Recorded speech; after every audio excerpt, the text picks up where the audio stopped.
Tessa here. I know Rivers told you about my Bell's palsy, and I just wanted to give you a shout to let you know that I'm actually feeling pretty good, and this is just a minor inconvenience, a little blip on the screen. All things considered, I'm doing actually pretty well. I felt like my mouth at 12:15 was tingling, so I went to the bathroom and I saw that my mouth was drooping down on the left side. So I went to my manager and I said, I think I need to go to urgent care. I think I'm having an allergic reaction to something, or I'm having a shingles attack. He said, well, do you need any help getting up there? I said, no, I can manage by myself, thank you very much. I will just leave everything as it is, and when I get back, I'll just pick up where I left off and I'll finish up the work I started this morning. So I went up to urgent care and I talked to the receptionist and I told her, I said, look, I've had strokes before and my mouth is drooping down and I'm really talking funny, but this doesn't feel like a stroke.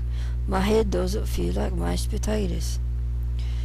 She took me right back and they took my vitals, and then the doctor came in and did the test that they do for someone who is presenting symptoms of a stroke, with all the extremities being tested for push and pull strength and grip and etc. And I passed them all with flying colors.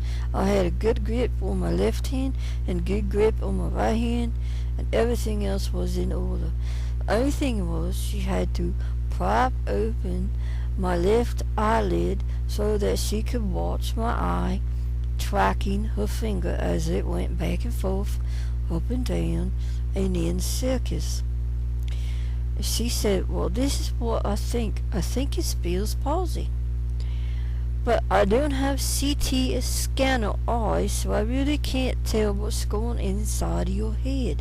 So I need to pack you up in the limousine, which is what she called the ambulance, and have you go over to the hospital so they could take a peek inside and see that everything is okay, and this is what we're dealing with is actually Bell's palsy.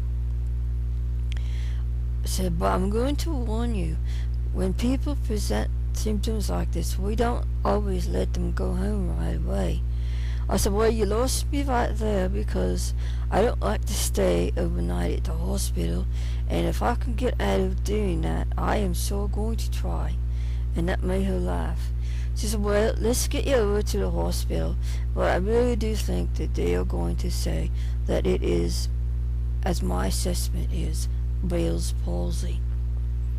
So I went to the emergency room, and they took me straight back, and they hooked me up to a whole bunch of machines. And I had a technician on my right side trying to get blood, and I had a nurse on my left side trying to get an IV started. And I told them both, I said, this is what a chicken feels like when it's being skewered, and that made them laugh. While they were waiting for the CT scan technician to come and get me, I called River and told her I was in the emergency room and they thought I was having a stroke, but I knew my body, and I said, I don't think that it's a stroke. And she said, I'll be right there. So they took me down to the CT scan room, and there was an extremely nice lady there who saw that I was shivering, and she covered me with a warm blanket, and I really appreciated it and thanked her profusely, because it was really cold in that room.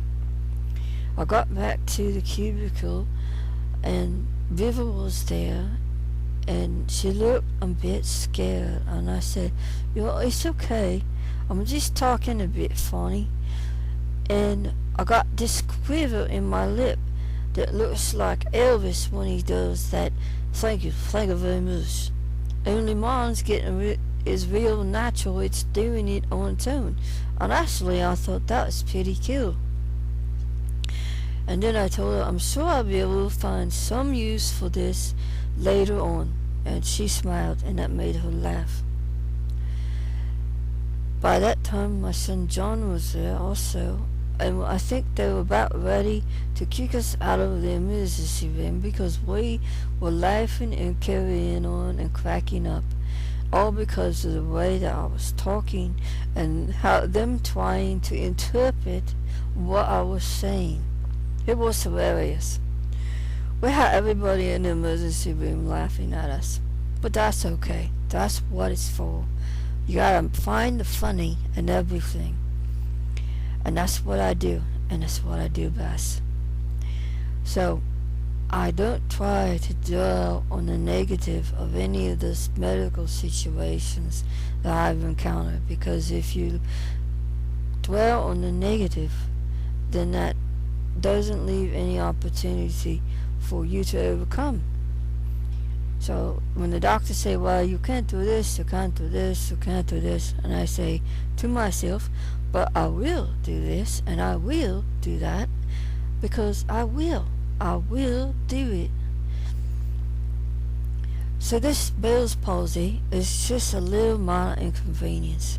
It's a little blip on the screen. And totally, it's not really bothering me much at all.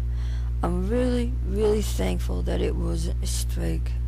I can deal with this. It's a very short term and it's a self-healing process now that I'm on the proper medications that they've prescribed for treating the viral infection, which is what Bell's palsy stems from. And I am extremely grateful and very thankful to all of you. I feel your prayers and your support and all the good karma coming my way, and I can't thank you enough. You guys have always been so supportive of everything that's been going on, and I know it just doesn't seem like it ends, and I really am tired of it too, but I know that I can overcome it. So I'm not going to dwell too much on what is happening. I'm just going to get better because I gotta do that. But you guys are amazing, and I wanted to thank you all. I appreciate you very much, and the support that you've given me has been a tremendous gift, and it enriches me.